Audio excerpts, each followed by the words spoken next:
አዲስ አድርገኝ ዛሬም አሮጌ ነኝ ቃልና ተግባሬ አንስማማም ያለኝ። የእግዚአብሔር ሰላምታ ይለውላችሁ ይድረስ። እንዴት ናችሁት ወንድሞቼ? እኔ በጣም ደህና ነኝ። እግዚአብሔር የተመሰገነ ይሁን። የቅድስት ድንግል ማርያም ልጅ አሁንም በእስራኤል ላይ የመጨረሻውን ዘመን የሚያበስር ምልክት እየታየ ነው ያለሁት ወንድሞቼ።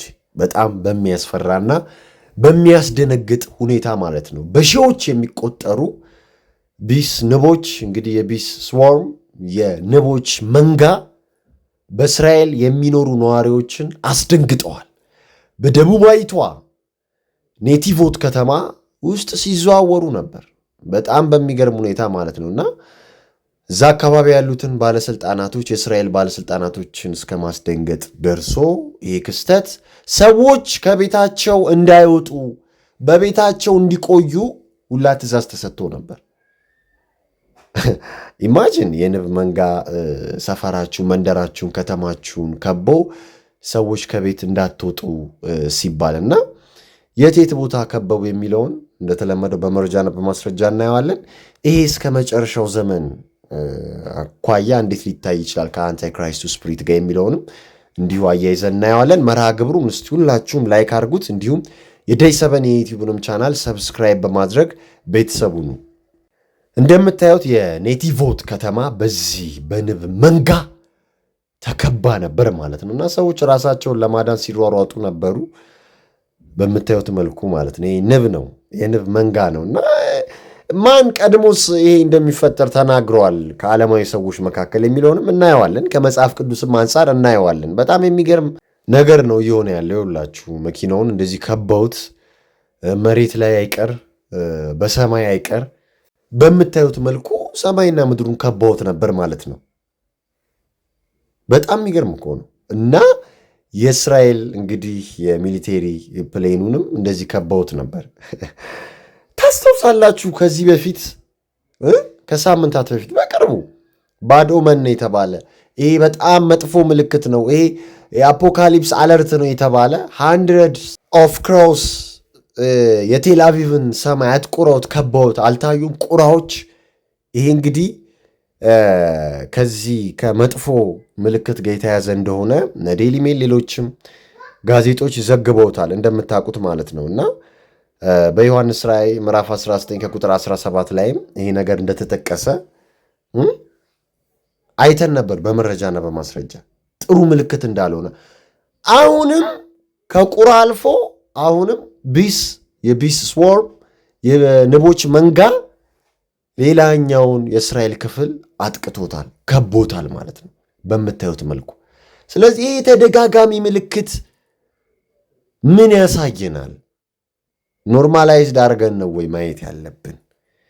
ወይስ ሳይንሳዊ ጎኑ ብቻ ነው ወይ ማየት ያለብን? እንዲህ ያሉ ቢዛር ክስተቶች እንግዳ የሆኑ ክስተቶች ደጋግመው እየተከሰቱ አይደለም ወይ? ባለፈው ቁራ፣ አሁን ንብ፣ እስራኤል ላይ እንዲህ ያሉ ምልክቶች ሲታዩ ምንድን ነው ትርጉሙ የሚለው በጣም ወሳኝ ነው። እንዳልኳችሁ የቁራውን ባድ ኦመን ተብሎ ነው በብዙ ሃይማኖቶች የሚታሰበው። እንዲሁም የዮሐንስ ራእይ ላይም መላእክቱ ቁራዎችን እንግዲህ እንደሚለቅ እንደ መጥፎ ምልክት ተደርጎም እንደሚታይ ተነጋግረናል። አሁንም ይሄም መጥፎ ምልክት እንደሆነ ነው ነገሮች የሚያሳዩን ማለት ነው። ቢስ ስዋርም እስራኤል እንግዲህ ይሄ የንብ ጎርፍ የንብ መንጋ ባይብሊካል ዋርኒንግ ኦፍ ጀጅመንት ነው። ይሄ አስፈሪ ትዕይንት በኦሪት ዘዳግም ምዕራፍ 1 ከቁጥር 44 እንዲሁም ደግሞ በትንቢተ ኢሳይያስ ምዕራፍ 7 ከቁጥር 18 ይሄ የንብ መንጋ ብዙውን ጊዜ ለፍርድ እንደ ማስጠንቀቂያ እንደሚሰጥ ነው የሚነገረው። ከዚህ በፊትም ግብፃውያንም እንደዚህ አይነት ማስጠንቀቂያ በንብ መልኩ በንብ መንጋ መልኩ ተሰጥቷቸው ተመተው በንብ መንጋ ስለነበር ማለት ነው። ስለዚህ አሁን ላይ እስራኤል ላይ እንዲህ አይነት ነገር በሚፈጠርበትና በሚሆንበት ጊዜ ስፒሪቹዋል ቪውን ማየት አስፈላጊ ነው። እስራኤል ላይ የሚሆነው የሚፈጠረው ነገር በጠቅላላ መንፈሳዊ ነገር ነው ብዬ ነው ማስበው። ከዚህ ከዘመን ማለቅ ጋር በተያያዘ ማለት ነው ወሳኝ ነገር ነው ወንድሞች፣ ዝም ብላችሁ አትዩት። ይሁላችሁ። በጣም ኢንተረስቲንግ የሆነው ነገር ደግሞ ይህንን እያየው ባለውበት ወቅት ሰሞኑን እንግዲህ የእነዚህ የናስትራዳመስ እና የዛች የማነች ባባ ቫንጋ ፕሪዲክሽን የሚሏቸውን ሌጋሲ ሚዲያዎች አስቀምጠዋል። እነሱ ተነበዩ፣ እነሱ ተናገሩ፣ ወይ በቃ እንደዚህ ይሆናል ብለው ያሏቸውም ማለት ነው። እና የተወሰኑት እየሆኑ ነው እንደምታውቁት። አስምሬም አንደርላይን አድርጉበት ብዬ የምናገረው ነገር አለ። አስምሩበት እምላችሁ እነዚህ ሰዎች የተናገሩት ነገር ሊኖር ይችላል፣ ግን ሃይጃክ ያደረጉትና እነሱ ያልተናገሩትን እነሱ ተናገሩ ብለው የራሳቸውን ስራ ያስፈጽሙበታል ብዬ ተናግሬ ነበር። ከዚህ ደግሞ የሚያተርፉት ወይንም ይህንን የሚያደርጉት ለምንድን ነው ብላችሁ የምትጠይቁ ከሆነ ሴክሬት ሶሳይቲስ በእርግጥ አሁን እንደዛ ብለው አይጠሩም፣ የሚስጥር ማህበራት ተብለው አይጠሩም። ዳዝኖት አይድ ኤኒሞር ማለት ነው። አይደበቁም፣ ፊት ለፊት ነው የሚያደርጉት። ግን እኛ እናረገዋለን ብለው ቢወጡ ወይም ደግሞ ሴክሬት ሶሳይቲዎች ናቸው ይህን የሚያደርጉት ቢባል ወደ እነሱ እጅ ሊጠቆም ነው። ማህበረሰቡ እነሱ ላይ አጌነስት ሊሆነው ሊነሳባቸው ነው ማለት ነው። ግን በፊልም እንደሚያደርጉት ለምሳሌ ሲምፕሰን ኢሉሚናሪ ሾው ላይ እንደሚሰሩት እንደሚያደርጉት ፕሪዳክቲቭ ፕሮግራሚንግ እንደሚያስመስሉት የሆነ ነገር ቀድሞ ያሳዩና ከዛ ሲፈጠር ፋሚሊየር እንድንሆን ከጉዳዩ ጋር ይፈለጋል። አሁን እንደዚህ ነገር ሲፈጠር ባባ ቫንጋ ወይ ናስትራዳሙስ ተናግረውት ነው አይደለም። ገባችሁ አይደል? ይሄ ፕላንድ ነው፣ እቅድ ነው፣ የነሱ ሴራ ነው። 2026 ጦርነት ይሆናል አሉ። ይሄው ሆነ። እንደገና ደግሞ ኤሊያኖች እንደዚህ ይመጣሉ። የኤሊያን አጀንዳ መወራት ጀመረ። ዋናው ደግሞ ከዛሬው ርዕሳችን ጋር የሚገናኘው ነገር ደግሞ ናስትራዳሙስ የቢስ እንግዲህ ፕሪዲክሽን አድርጎ ነበር ወይንም ፕሮፌሲ አድርጎ ነበር፣ ተንብዮ ነበር ማለት ነው።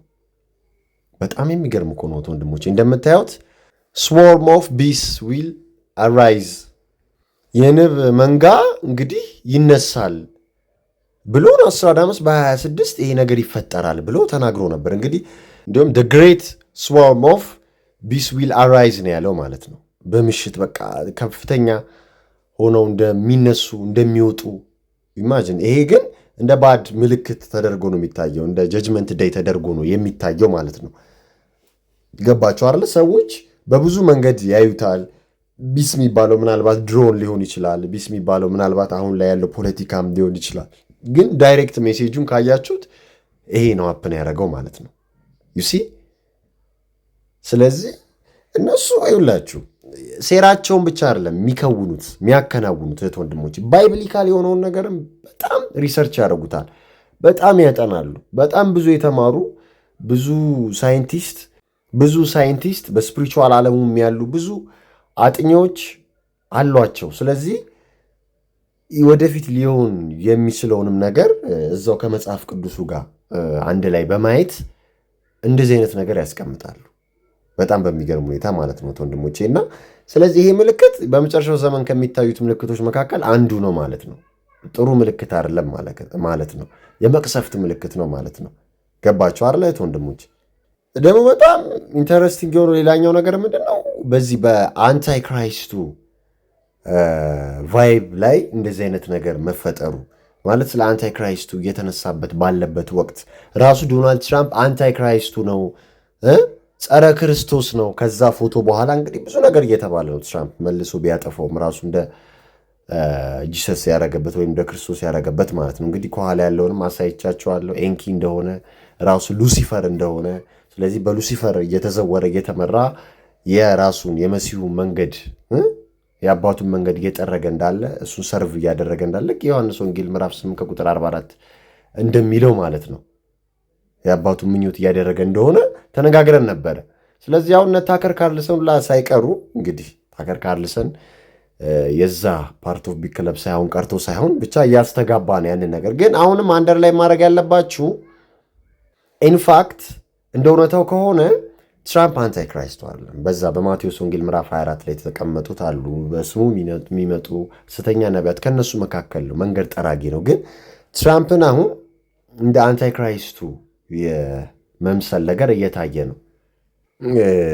ትራምፕ የአንታይ ክራይስቱ ልጅ እንደሆነ ግን እርግጠኛ መሆን ትችላላችሁ። በቃ ስንለው ነበር። አሁን የምትጠራጠሩ ሰዎች አሁን እርግጠኛ መሆን ትችላላችሁ። በቃ ከሚያደርገው ነገር፣ ከሚሰራው ነገር፣ ከሚፈጽመው ነገር